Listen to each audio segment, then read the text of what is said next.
जोर से जयकारा लगाएंगे, बोले अवध धाम की जय। अब हम सब लोग अवध मतलब अयोध्या, और जहाँ बैठे हैं ये अवध ही क्षेत्र है। सरयू के तट से लेकर के प्रयागराज गंगा के तट तक अवध माना जाता है। तो उसी के मध्यांतर में हम लोग बैठ करके आनंद लेते हैं। गोस्वामी जी कहते हैं, अवधपुरी रघु कुल मनिराओ, वेद विदित तेहि दशरथ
में एक ऐसे राजा हैं वेद पुराणों का जो अध्ययन करते हैं। जल जितना निर्मल होता है, हम आप में से सब अक्सर नदी में स्नान किए होंगे। हम अपने मैल को नदी में छुड़ाते हैं, फिर भी वह पानी मैला नहीं। संत लोग उसी जल से आचमन करते हैं, भगवान के लिए भोग बनाते हैं। उसी जल की तरह निर्मल चक्रवर्ती महाराज श्री दशरथ जी अपने राज्य में बड़े आनंद से राज्य कर रहे थे। कुशलता पूर्वक राज्य चल रहा था। एक दिन महारानी कौशल्या चक्रवर्ती महाराज जिसे कहना चाहा कि राज तो बड़ा सुंदर है, आपके बाद यह राज चलाने वाला भी कोई नहीं है। महारानी कौशल्या बहुत दुखी थी। परमात्मा की ऐसी लीला चक्रवर्ती महाराज के भी मन में उसी दिन भाव आ गया। हम सब अपनी भाषा में गलानी कहते हैं, और गोस्वामी जी कहते हैं, एक बार भूपति मन माही भय गलानी रे सुतनाही। एक बार भूपति मन माही भय गलानी सुतनाही।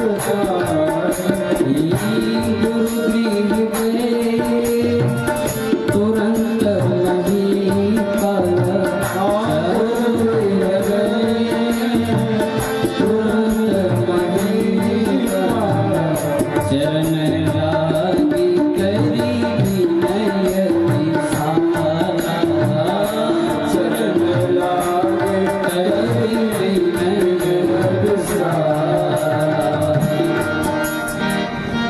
चक्रवर्ती जी महाराज के मन में गलानी हुई।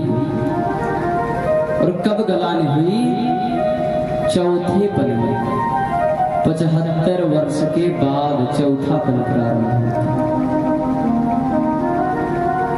महाराज अर्धवृद्ध हो चुके हैं, तब इनके मन में गलानी हुई, मैं तो निसंतान हूं। 3 पटरानियां होने के भी बावजूद महाराज श्री चक्रवर्ती जी को कोई संतान नहीं। चक्रवर्ती जी ने अपने गुरुदेव वशिष्ठ के पास जाकर के प्रणाम किया और अपने दुख गुरुदेव से बताया। गुरुदेव भगवान ने कहा, हे महिमपाल, तुम इस इतने बड़े राज्य के राजा, हम सबके प्राणाधार, आज तुमको गलान हो रही है। दशरथ जी ने कहा, गुरुवर, गलान तो मुझे इस जीवन में न होती। मुझे ऐसा लगा हमारी प्रिय रानी कौशल्या को इस बात का दर्द है कि अभी उन्हें संतान है। गुरु जी के पास जब गए, गुरु जी ने कहा, राजन, आपके यहाँ तो पुत्र के रूप में परमात्मा होंगे, दिव्य तेज होगा उनका, तीनों लोकों में पूजे जाएंगे और एक एक नहीं 4 संतान आपको होंगी महाराज। चक्रवर्ती जी ने कहा, गुरुवर, ऐसा कह करके मेरे हृदय में और वेदना मत बढ़ाइए। मुझे पता है इस चौथे पल में मुझे संतान होने वाली नहीं। गुरुवर ने कहा, संत कभी झूठ नहीं बोलते। राजन, पुत्र पाने के लिए तुम्हें यज्ञ करना होगा। जाओ, यज्ञ की रचना बनाओ, पुत्र कामेष्ट यज्ञ होगा और मैं यज्ञ में स्वयं आहुति दूंगा और कुछ संतों को बुलाऊंगा। संतों की आहुति प्रदान करने से अवश्य तुम्हारा कल्याण होगा। चक्रवर्ती जी महाराज पुनः वापस आए। आकर के जैसे ही राज्यसभा में उन्होंने घोषणा की पुत्र कामेष्ट यज्ञ की रचना बनाई जाए, उसी समय राज्यसभा को विसर्जन करके राजन महारानी कौशल्या से बताने के लिए उनके महल में गए। महाराज के बताने से पहले ही महारानी जी ने कह दिया, हे प्राणनाथ स्वामी, इस जीव के ऊपर 3 प्रकार का ऋण होता है, देव, ऋषि, पितृ।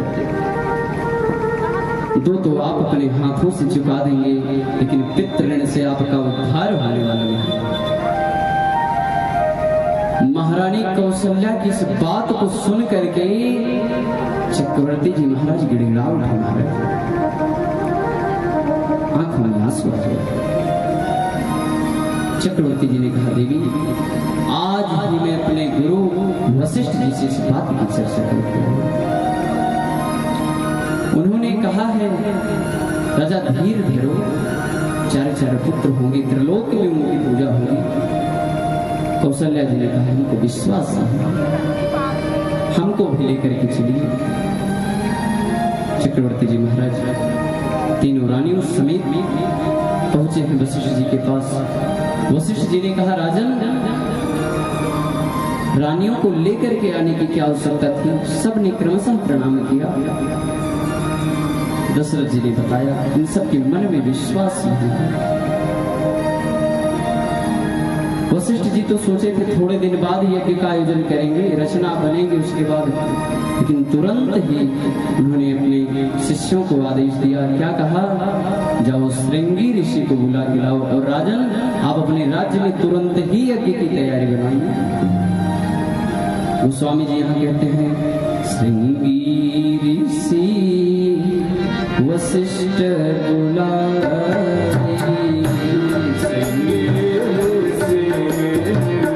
वशिष्ठ बुलाए, पुत्र कामेष्ट शुभ यज्ञ करावई, पुत्र कामेष्ट शुभ यज्ञ करावई, भक्ति सहित मुनि आहुति दी।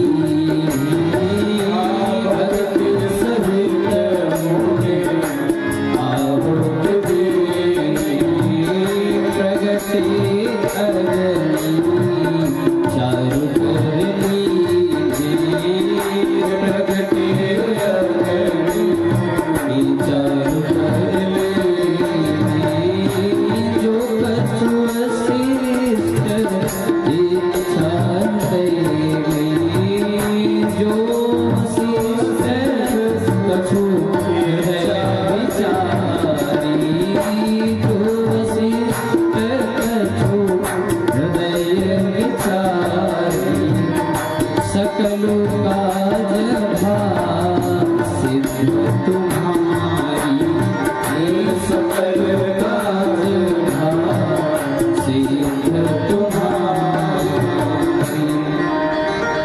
जो कछु इच्छा वशिष्ठ मन मांगे। वशिष्ठ जी आपके मन में जो कुछ भी इच्छा है वो सिद्ध हो जाए। कैसे?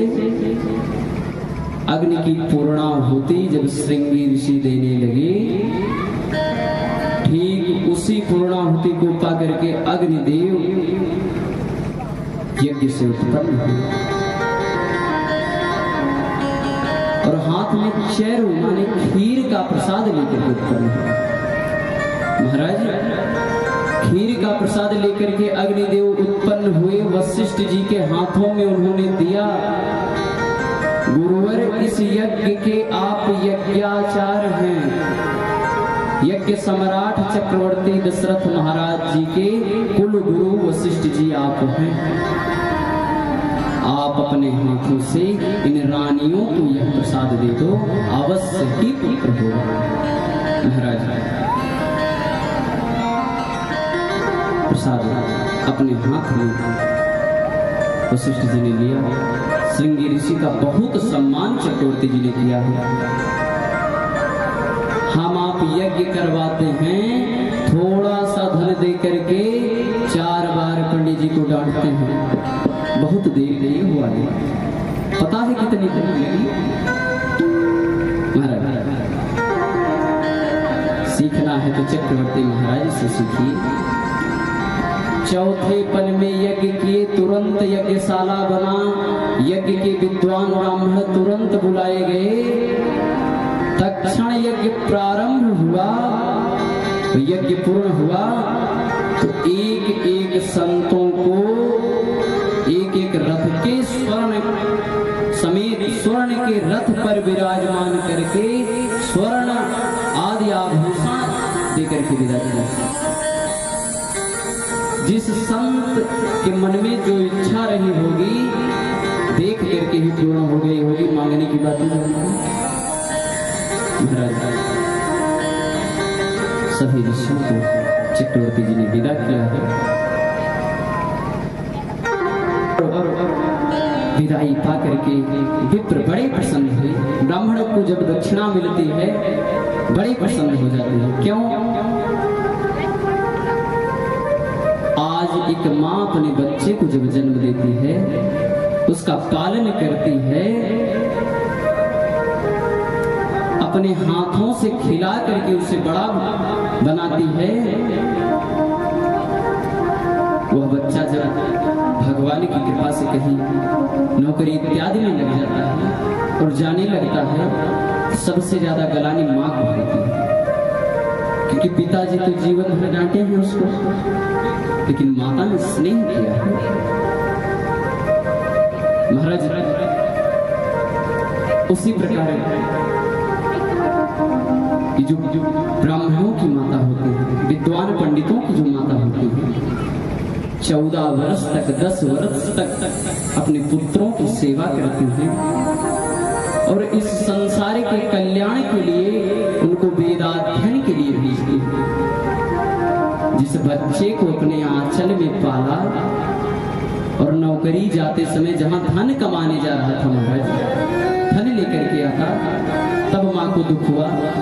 और ये ब्राह्मणों की माता कैसे हैं? विद्वान पंडितों की सेवा करके समाज के कल्याण के लिए गुरुकुल भेजती है। तुम्हारे पढ़ने से, तुम्हारे अध्ययन से समाज का कल्याण होगा। महाराज कितनी गंभीर है वो माई, अपने दिल पर पत्थर से भी कठोर इस दिल को माते बनाती और उसी तपस्या का प्रभाव होता है। देहात में लोग कहते हैं बाढ़ी पुत्र पिता की धर्मा, खेती उपजे अपने। तो माता पिता के उस कर्म से पुत्र उस तपस्वी जीवन में जाकर के वेद का अध्ययन करता है, विद्या समार्जन करता है और जब पढ़ करके आता है तो अपने कुल का, अपने समाज का और अपने राष्ट्र के लिए मरता है। परिवार के लिए मरते हैं, वो बालक अपने राष्ट्र के लिए मरता है महाराज। इसलिए इतनी तपस्या के बाद जब उसे कुछ दक्षिणा मिलती है, 9 साल की डिग्री होती है महाराज। ये तिलक लगाना कोई साधारण बात नहीं। धोती तो कोई पहन सकता है, पूजन कोई करवा सकता है, लेकिन वेदाध्ययन करने के लिए 9 साल की आवश्यकता होती है। एक दिन के लिए बच्चा मां से दूर चला जाए, व्यक्ति कितना दर्द होता है। और वो माँ बाप अपने बच्चे को अपने आंगन से 9 साल के लिए मुनि वेश में देखते हैं। जिस बच्चे को सुंदर आभूषण पहनाया उसको बलिकल वस्त्र पहना देते हैं और थोड़ी सी दक्षिणा देके हम आप उसे इतना लज्जित करते हैं कि अपने मन में संकोच बस कुछ कहता नहीं। इससे हमारा आपका कल्याण होने वाला नहीं है। ब्राह्मण विद्वान मूर्ख नहीं होता, लेकिन अपने चेलों के हित के लिए मरता है। महाराज दक्षिणा पर बड़ी खुशी है जितने भी संत हैं। अब खीर को बांटा है वशिष्ठ जी ने। उस एक भाग खीर को 2 भागों में किया, अर्ध भाग महारानी कौशल्या को दे दिया, सबसे बड़ी रानी। 2 भाग बचा तो दोनों भाग कैकेयी और कौशल्या को दे दिया और कहा अपनी स्वेच्छा से तुम दोनों प्रसन्नता पूर्वक इसमें से पौना पौना भाग महारानी सुमित्रा को दे दो। महाराज तीनों रानियां बड़ी प्रसन्नता से प्रसाद को बांट करके पाई।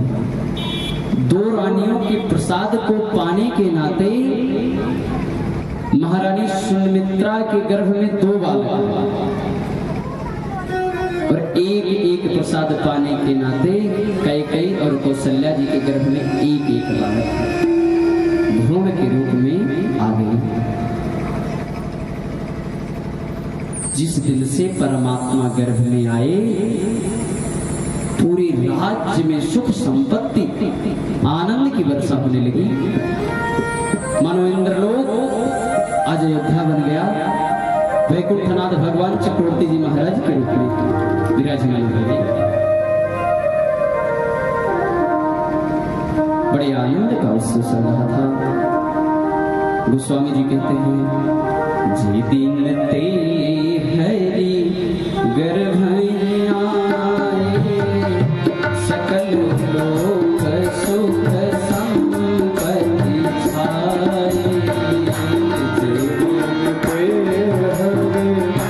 गर्भ आए सकल लोक सुख संपत्ति छाए। मंदिर मां सब राज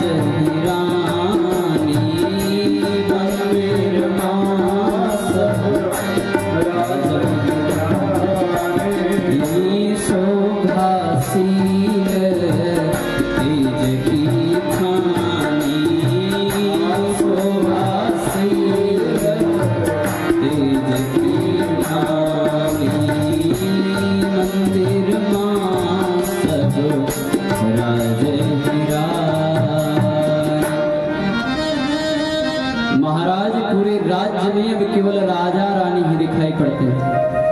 दास दासियां भी ऐसा आभूषण पहनते हैं मानो चक्रवर्ती जी महाराज महारानी कौशल्या।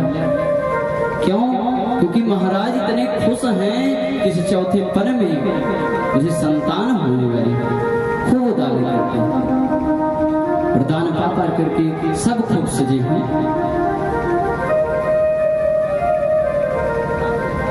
महाराज इतने आनंद में सब चल रहा था। परमात्मा धीरे धीरे 9 महीना गर्भ में बिताया। एक बात यहाँ संशय की है, क्या जितने भी पुराण हैं 18 पुराण 100 उपनिषद सब में वर्णन है भगवान कभी गर्भ में नहीं होते। परमात्मा का प्राकट्य होता है, अवतार होता है।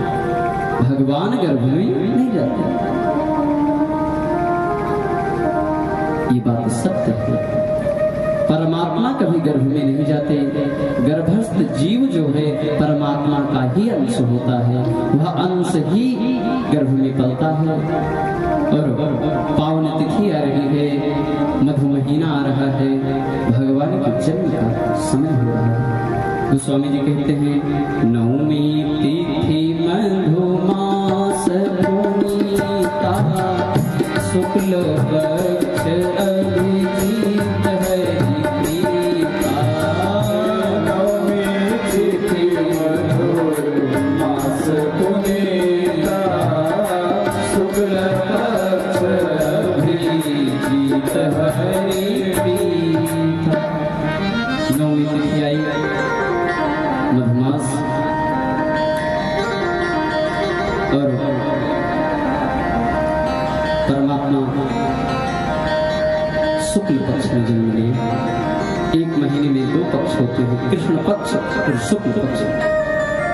कृष्ण पक्ष में अंधकार होता है 15 दिन,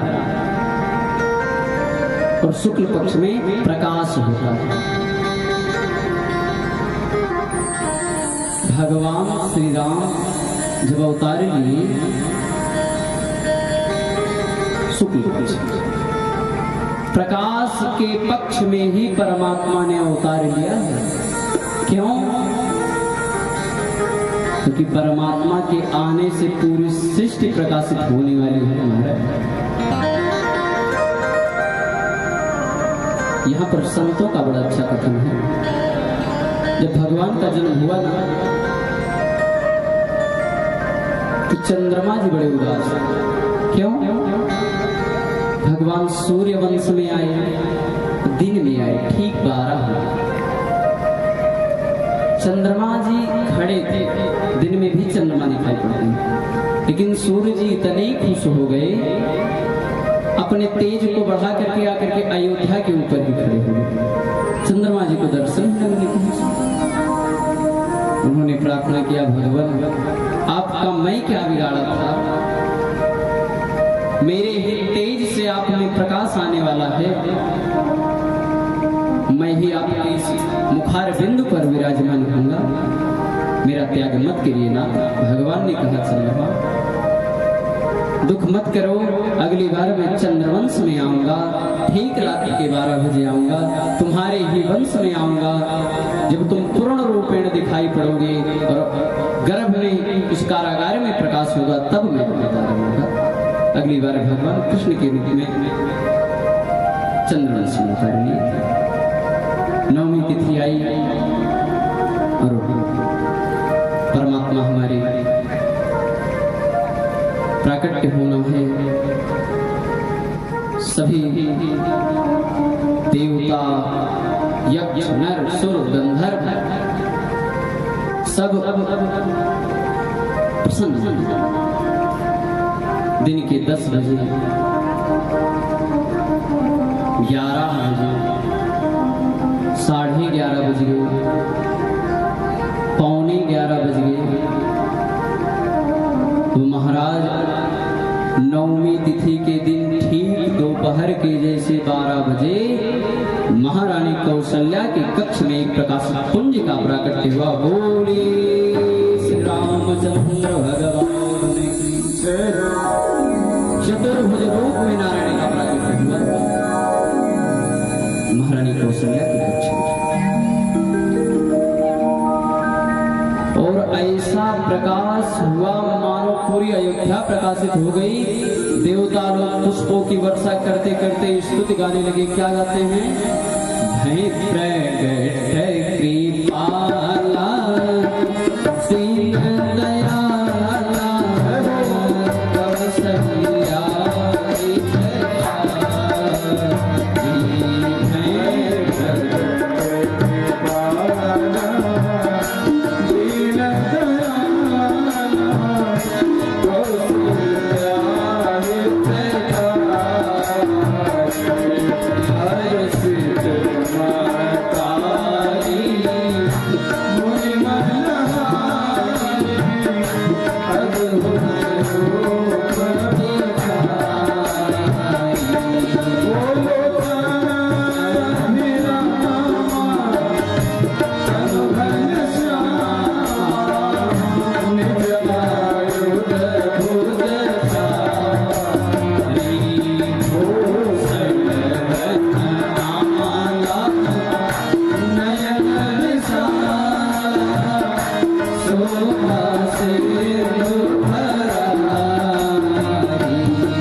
बोलिए श्री राजा रामचंद्र भगवान की जय हो। अभी भगवान का प्राकट्य प्रकाश पुंज के रूप में हुआ है। आप लोगों ने नवमी तिथि जो अभी बीत चुकी रामनवमी की, उस तिथि पर आप लोगों ने लाइव के माध्यम से देखा होगा। दिन के जब ठीक 12 बजे तो वैज्ञानिकों के सर्जिकल स्ट्राइक के द्वारा सूर्य का प्रकाश भगवान के मस्तक पर लाया गया। इसके पीछे भी बहुत कारण है। मुख्य कारण यही है कि परमात्मा का प्राकट्य ही प्रकाशक पुंज के रूप में गोली आकृति में हुआ था। उसके बाद चतुर्भुज विष्णु के रूप में भगवान ने माता कौशल्या को दर्शन दिया। माता ने कहा, भगवान ये शंख चक्र गदा लेकर के आप आए हैं, कौन आपको हमारा पुत्र कहेगा? भगवान ने कहा, मैं क्या करूं, गर्भ में मैं जा नहीं सकता, इसलिए मैं प्रकट हुआ हूं। माता ने विनती की, जो हम लोगों ने अभी गाया माता कौशल्या की विनती है, और गोस्वामी जी ने मानस में से रचित किया। माता के कहने पर भगवान ने बाल रूप को धारण किया। माता ने कहा ऐसे नहीं, छोटे से बच्चे बन के मेरे गोद में आ जाओ। भगवान शिशु बन गए, जाकर के गोद में बैठ गए। अब महारानी कौशल्या ने कहा ऐसे भी कोई नहीं मानेगा। उन्होंने कहा तो माता ने कहा रो सुन बचन सुजाना रोदन ठाना। माता के कहने पर परमात्मा चिल्ला करके रोने लगी। अब इतना तेज रोए कि पूरे अवध में हल्ला हो गया। लाला भयो दशरथ जी को लाला भयो। महाराज ऐसा हल्ला मचा, दास दासियां तो लगा कि मानो रास्ते में ही गिर पड़ेगी। सब दौड़ करके राजमहल की तरफ जाने लगे। भगवान विष्णु का शरीर नीला था, इसलिए श्यामल रंग के भगवान हमारे मुस्कुरा भी रहे हैं और जोर जोर से चिल्ला रहे हैं। और भगवान रोने से पहले माता जी से एक बात कही, इस रूप को आप किसी से बताएंगी नहीं, अन्यथा अभी ही सब जान जाएंगे तो हमारी पूजा होने लगेगी और मैं जिस कार्य की सिद्धि के लिए आया हूं वो कार्य नहीं होगा। भगवान आए किस लिए हैं? तो गोस्वामी जी कहते हैं विप्रधेनु सुर संत हित लीन मनुज अवतार, निज इच्छा निर्मित सुफल माया गुण गोपाल। विप्र यहाँ भी भगवान ने सबसे पहले ब्राह्मणों का ही नाम लिया है, जिसकी निंदा आज हम आप सब गली गली में करते हैं। थोड़ा सा पी लिए तो ब्राह्मण को गाली देंगे अवश्य।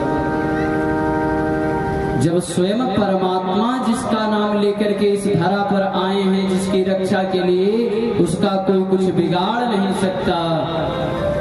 लगे रहो ऐसे उनके पीछे, हमारे साथ श्री रघुनाथ को किस बात की चिंता। पूज्य प्रेम मूर्ति प्रेम भूषण जी का ये पद है, उन्होंने बहुत सुंदर भजन गाया। हमारे साथ श्री रघुनाथ को किस बात की चिंता। समय का अभाव है, अन्यथा हम आप सबके सन्मुख उस भजन को मिलाते। पूरे अवध में हल्ला मचा। एक दासी ने जा करके महाराज दशरथ से बताने का प्रयास किया।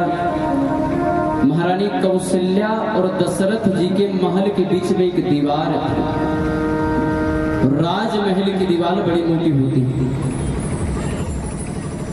दशरथ जी ने जब हल्ला सुना कि पूरे अवध में हल्ला मचा है, उन्होंने कान उस दीवार में चिपका लिया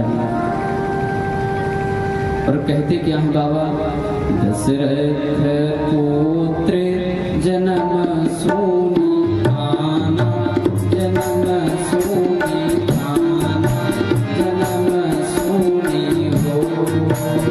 दशरथ पुत्र जन्म सोनी आना, जन्म सोनी आना, जन्म सोनी हो।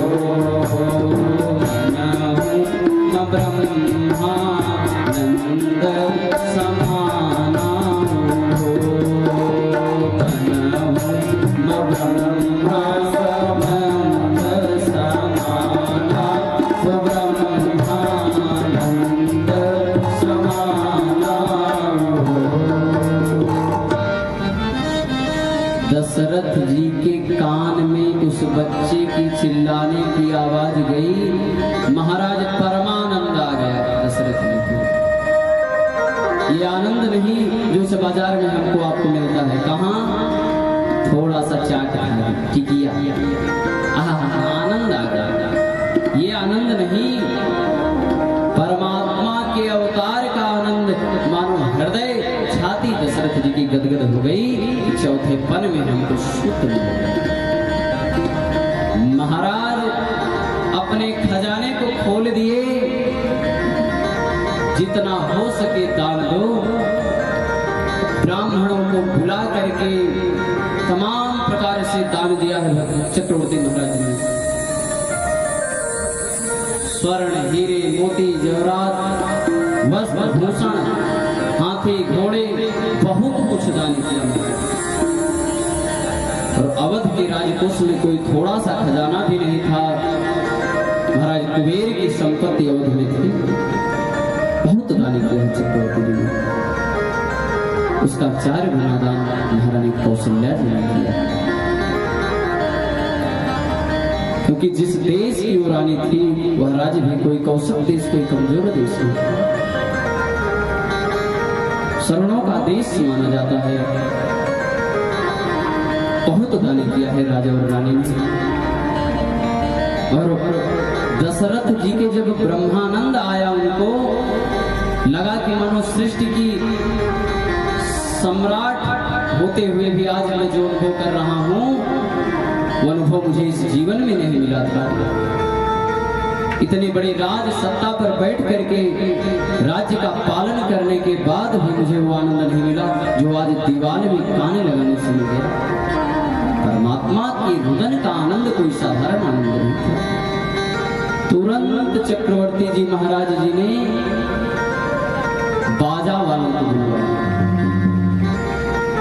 खूब बजाओ, क्या बधाई हमें लाला हुआ। बड़े प्रेम से उगाते हैं जो बजाने वाले आए। आज अयोध्या से ही हमारे अरुण भैया आए हैं। आप सबके सम्मुख क्या कहेंगे?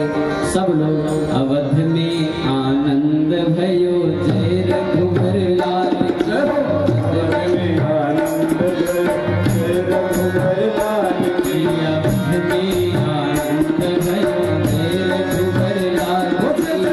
अवध में आनंद भयो जय रघुवर लाल की। जय रघुवर लाल की। जय रघुवर लाल की। जय रघुवर लाल की हो। जय रघुवर लाल की। अवध में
चक्रवर्ती महाराज ने खूब बधाइयां बजवाई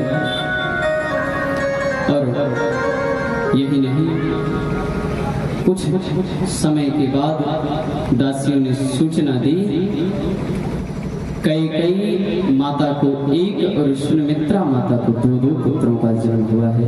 बोली राम सहित चारों भैयन की, चारों भाइयों का जन्म हुआ है। गोस्वामी जी से कहते हैं, कई सुमित्रा दो सुत जननी, भयों को सुत सुंदर करनी। कई सुमित्रा दो सुत जननी,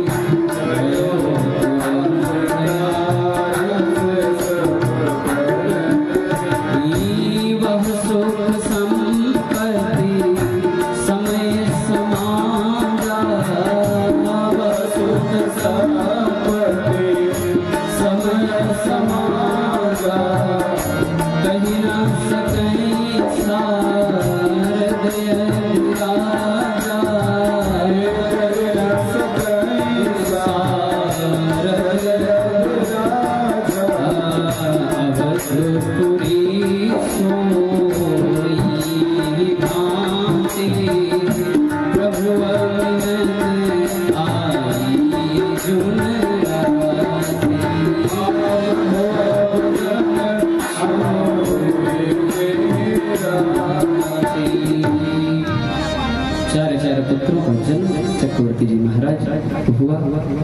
बड़े प्रसन्न हैं। इस प्रसन्नता को देख करके सूर्यवंश जिनके नाम पर पड़ा, महाराज श्री सूर्य जाने का नाम ही नहीं ले रहे थे। चक्रवर्ती जी महाराज की छत पर आकर के खड़े हो गए और परिणाम क्या हुआ? मास दिवस कर दिवस भाव मरम न जान ये को, रथ समेत रवि था क्यों निशा कवन विधि हो।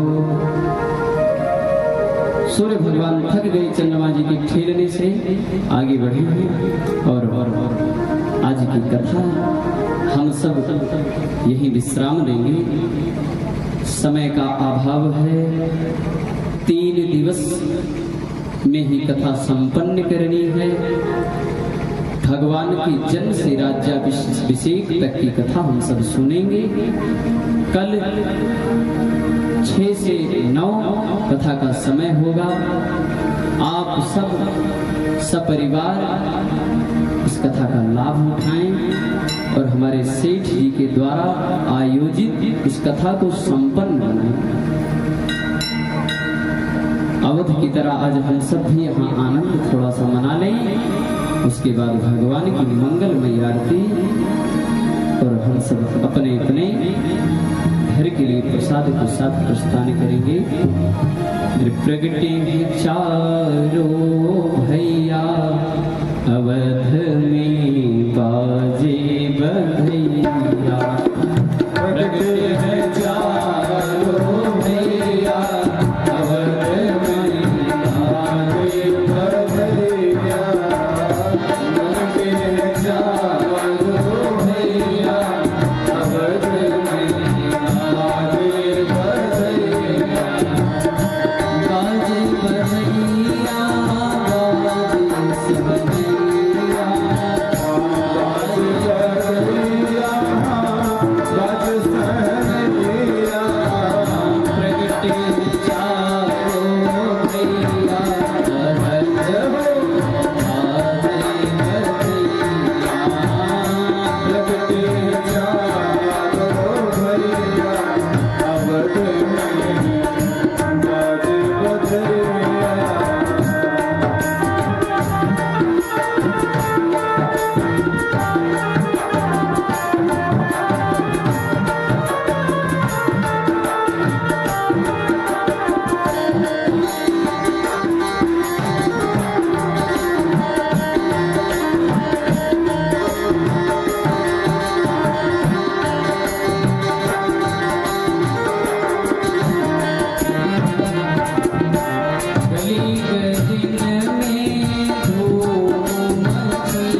आरती करेंगे, सभी लोग अपने यथास्थान खड़े हो जाएंगे और कल अपने नित्य समय से हम लोग उपस्थित होकर के अपने जीवन को कृत्यार्थ करेंगे।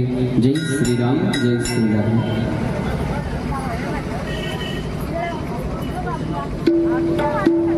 6 से 9 समय सुनिश्चित है, उसी समय आप लोग अपने निज कार्य को संपन्न करके आने का प्रयास करें।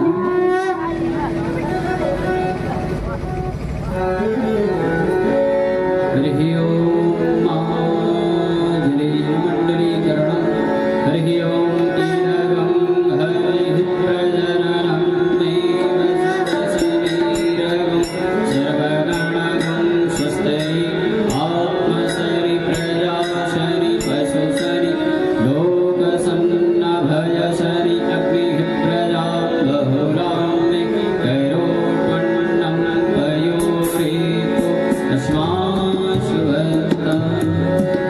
आरति श्रीरामायणती।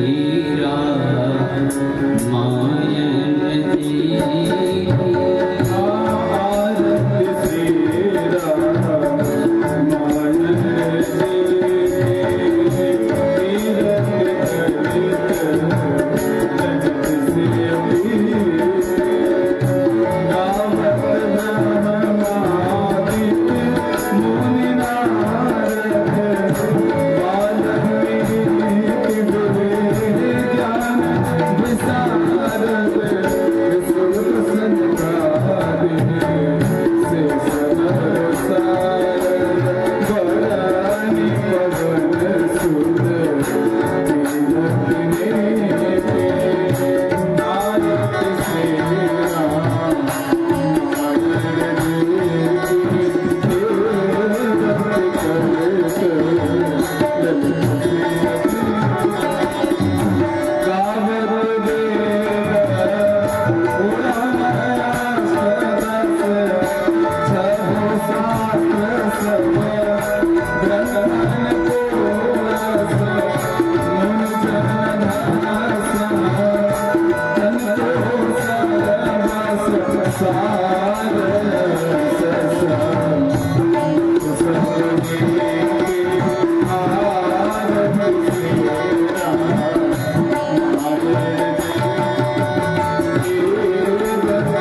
Hare Krishna, Hare Krishna,